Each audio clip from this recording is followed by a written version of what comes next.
Okay, I'd like to call tonight's Finance Committee meeting to order. On Monday, January 26th is 5:35 p.m. All five members are here. We have a quorum. First on the agenda, review and approve minutes from the Finance Committee minutes from January 12th of 2026. Mr. Mayor, I'll move that we approve those minutes that were written for January 12th. Okay, motion by Berg. Second by Smith. Okay, questions on them? Yeah, all those in favor say aye. Aye. Aye. Opposed?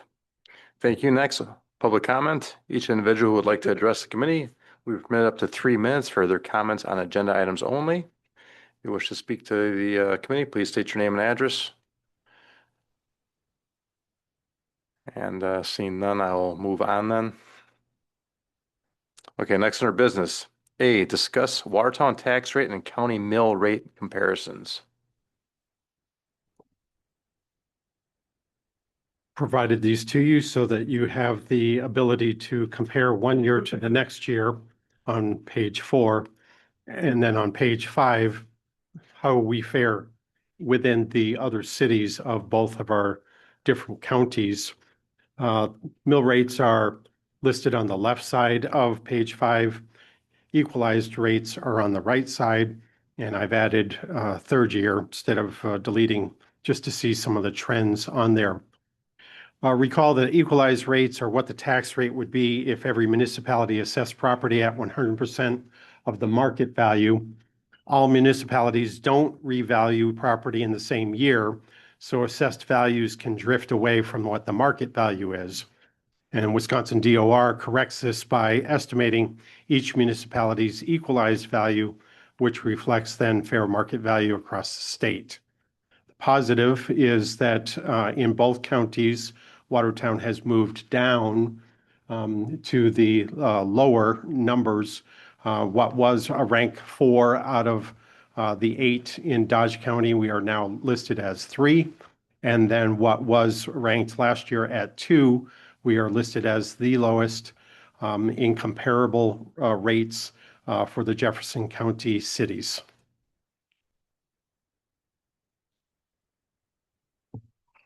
Mr. Berg. Yeah.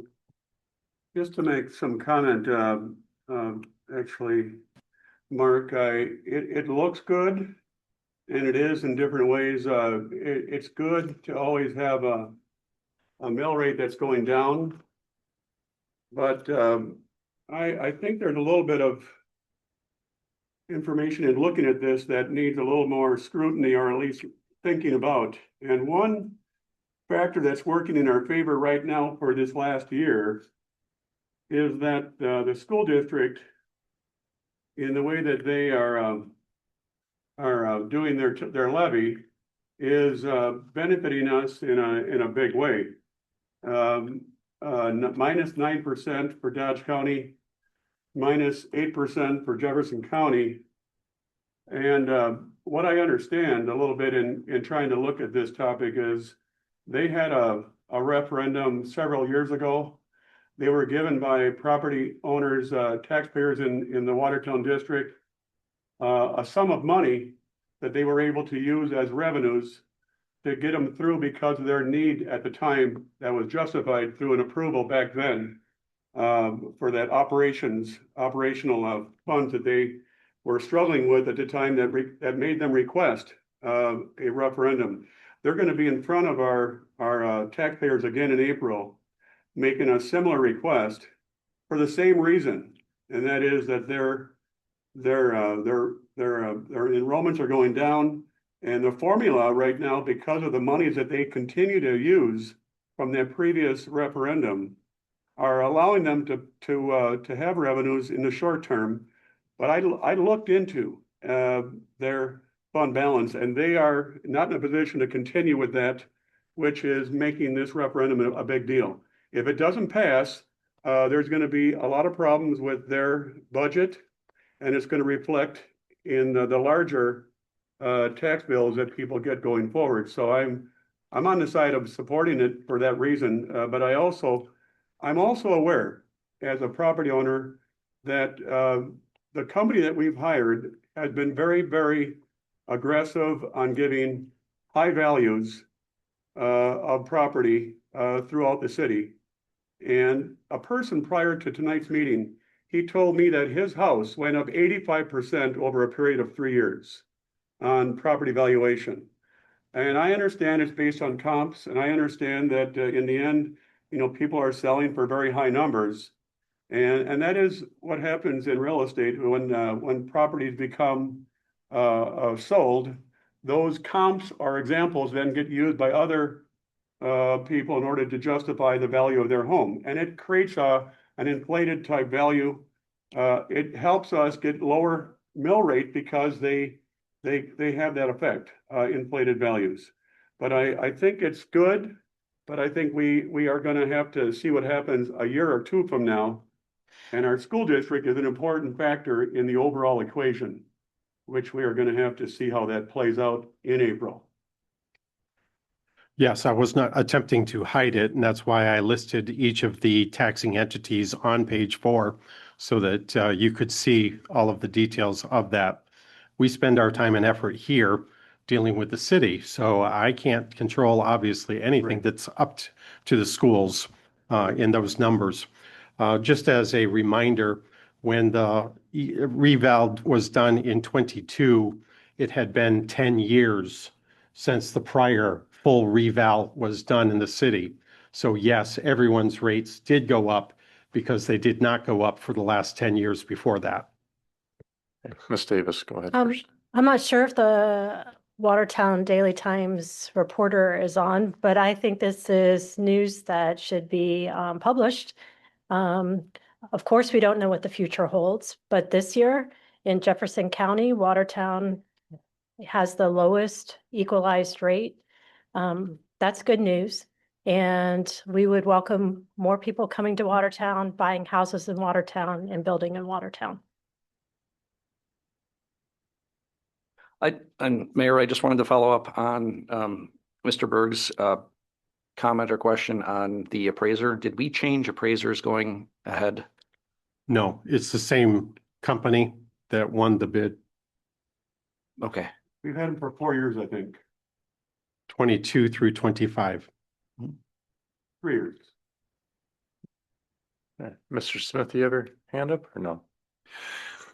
Just to make a brief comment, number one, I appreciate Mark putting all of this information together, which gives us across the board perspective, both counties, citywide, and then the comparative numbers, both assessed, equalized. I appreciate that. That's a lot of work. I appreciate it very much. Second of all, I think we are being very well served by Mark's excellent financial expertise and area as our finance director. And I'm very appreciative of the work that our mayor is doing. And I believe we are heading in the right direction. And I think there is a lot in these numbers that we can be very thankful for.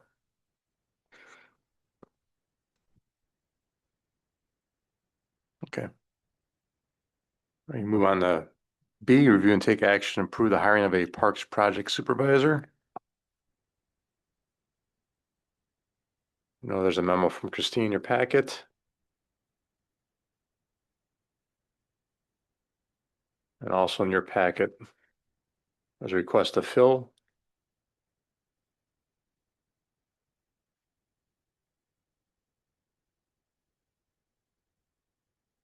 Okay.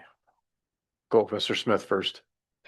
I would make a motion that we approve the recommendation from our Park and Rec director to hire Mr. Thorough as the project supervisor at the recommended grade and step. Okay, got a motion by Smith, second by Lampy. Okay. All right. Ms. Davis. Just some clarification. This is an existing unfilled position, the Parks Project Supervisor. You want to comment for?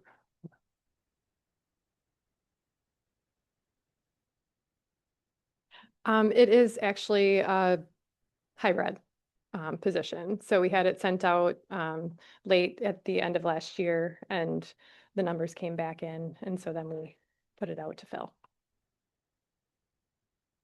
So it's a position we've never had before?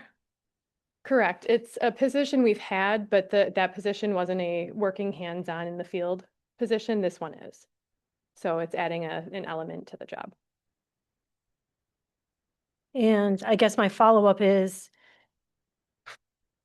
if this individual has a full-time job as a city forester, how is it possible to add on an additional position? So currently how he does is he goes out in the field, does all of his tree things, the pruning, the felling of trees, and the planting. And we have a crew go out with him to do so. He does have to hang back, and that crew still goes out to clear trees and do the prunings and everything. So he has time in office to do our grant paperwork, follow up on letters to be sent out, and updating GIS. So during that time, he would have time to do the office portion of this job. And then when he's out in the field, he'll be able to do other aspects as well, because we have that additional crew. So, I'm sorry, I'm still probing. Did Right. someone hold a parks project supervisor responsibility previously? Yes, Okay. yes, And that person no longer is employed by the city? yes, he is retired. Okay. And so are we taking that person's responsibilities and dividing them up? Or we're taking that layer off of what he did and fashioning a new position? Yes, Okay. fashioning a new position. We had 2 retirements, and it's kind of it's going to be a reworking of the department as we go. Okay. So with this hire, it will open up another position for us to rehire and fill gaps. Okay.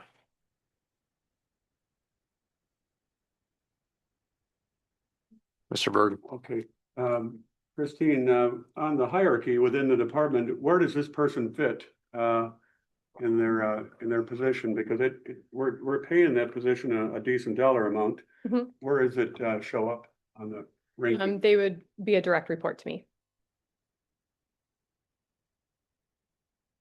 Okay. And this person we currently have? We did have somebody in a position that was a non-working position, basically the same position, non-working. This would be an in-field working position. Same types of things. There are some things that may eventually be delegated out, but for right now, that's the position we're working on to kind of restructure the department. But we already have, this individual works for us currently? Oh, yes, yes, he Right. does. But Mhm. it's a promotion or an adjustment? And yeah, I mean, he had to interview just along with everyone else and earn the, Okay.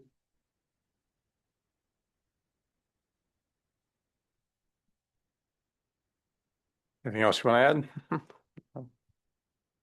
just what's in my memo. Ryan has been a longstanding employee for quite some time within the Parks Department. He has completely turned around our forestry division, doing a great job in making sure that everything is up to date, and we're increasing our urban canopy, sorry. And I know he's going to do great in this role as the combined role. So.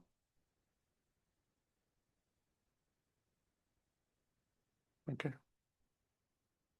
The next pay period start date is February 4. Are Okay, you so suggesting he- that we need a date attached to the motion? Please. An effective date is helpful. Okay. Mr. Smith, would you like to change your motion to add a start date of February 4th? Yeah, that'd be Okay, fine to with me. adjust? Okay. Mr. Lampy, you on your second, are you fine? Okay, so we'll have this individual start date of February 4th with his new salary. Okay. Great. Any other questions? Okay. Smith, Aye. I vote yes. David, Lampy, Aye. Berg. Aye. Okay, thank you. Okay. Next, C, review and take action, approve development agreement between the city of Watertown and Habitat for Humanity of Waukesha County Incorporated. I'll move for adoption. Okay. Motion by Berg. There's somebody here that could speak if you need it. Okay, motion by Berg, second by Lampy. Somebody's here from the, Yeah, Melissa's here from Mr. Smith. Yeah, is there an unavailability of the exhibits that are referenced throughout this agreement? Because none of them are included. I can't figure out where this parcel is in Dodge County. It simply refers to a name, location, and a reference to an exhibit that isn't part of our package.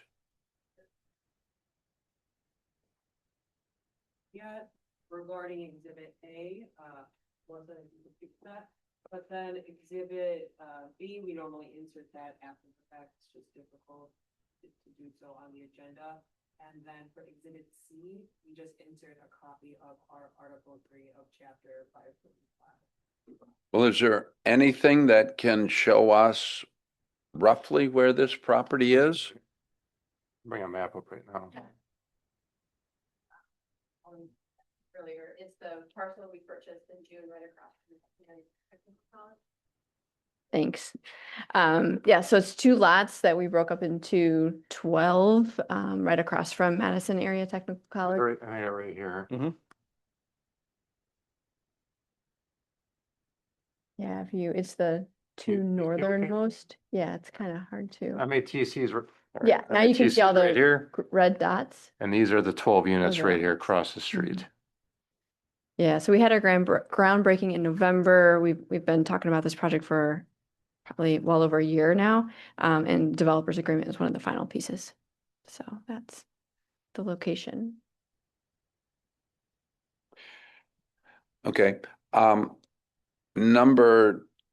number 2 is this a standard agreement from Habitat for Humanity of Waukesha County that you gave to us, or was this was this drafted by the city, or did we have a role in the drafting of this agreement? Yes, we did. So Habitat did the initial contract. We incorporated many of the standard terms that we use throughout our development agreements and have gone back and forth with Habitat on this. Okay, and there are a lot of references to financial implications through the course of the agreement and so forth, but basically this is going to be tax exempt for property tax purposes? Until they're sold to the buyers and then they become taxable. Okay. It was tax exempt previously. So And they're it all, was owned by the college. they're all twin homes, duplexes, Mhm. right? Yep, they'll be sold to individual buyers. I think we anticipate starting to sell at the end of this year. So even though they're duplexes, what's the typical way that they're sold? As individual units or as buildings for a single owner to own both dwelling parcels? They're going to be sold to individual owners. We have done a 0 lot line where each side will be owned by a different owner and there's a 0 lot line down the middle. That's how we were able to get 12 lots. And I don't have it in front of me, but there is an intent for all of the construction to be done by the end of 28, I believe, something like that. Correct. Hopefully sooner. So hopefully sooner. Okay.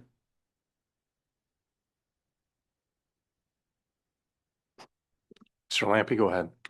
Thank you, Mayor. For some of the additional details, there is a lot more about this in the July 28, 2025 Plan Commission pieces, particularly the CSM that's attached to that. There's a locational map that talks about the lots, and that basically spaces out where those lot lines and whatnot are actually located. Since I have the floor, I might as well say I'm very happy that you brought this development to Watertown. I think this is an excellent use of some unused space. We were happy to contribute by extending Wilbur Street through that area and otherwise making that more buildable. I think this is just a fantastic example of some of the infill that can be accomplished throughout the city. Thank you. Mr. Berg? Tell me with your projection of individual property owners times 12. Correct. Yeah, do you have a projected value of these once it's built? I'm estimating we have a market analysis coming back to us on February 6th that will give us the kind of true valuation, but I'm guessing between 250 and 275,000 per unit.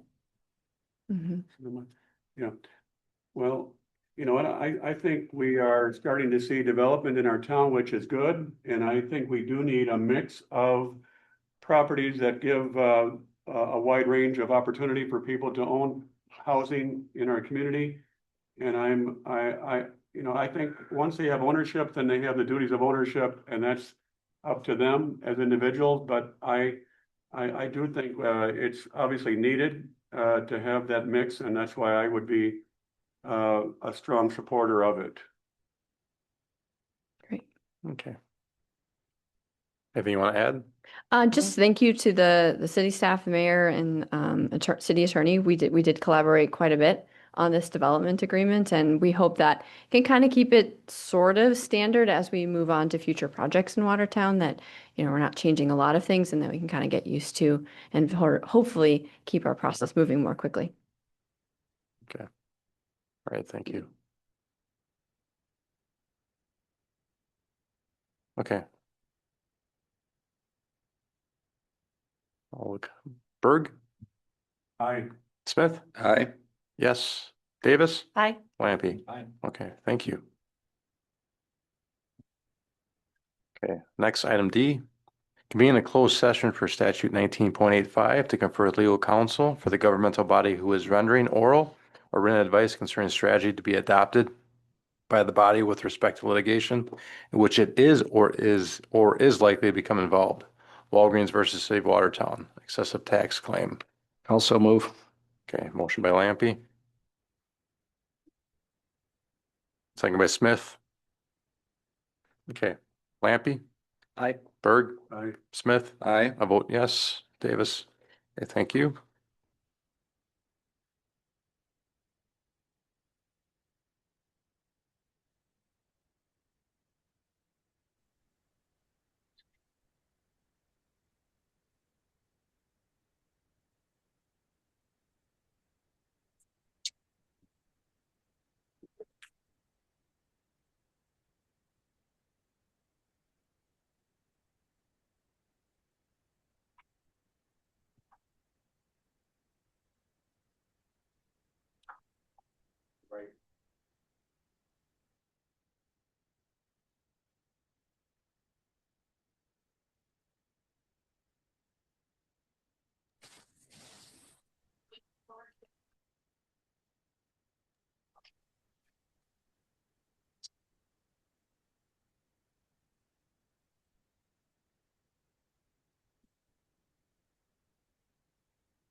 session, I'll make that.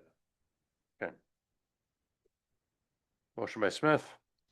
Second by Berg. Okay. Smith, Aye. I vote yes. Yep.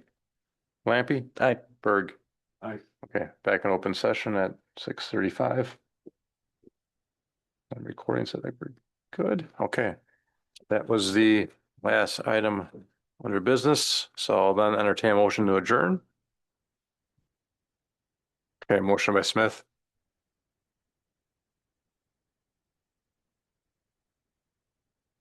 Second? second by Davis. Okay, all those in favor say aye. Aye. Aye. Thank you. I'm gonna go to Walgreens. I got stuff. to- Help their bottom line, but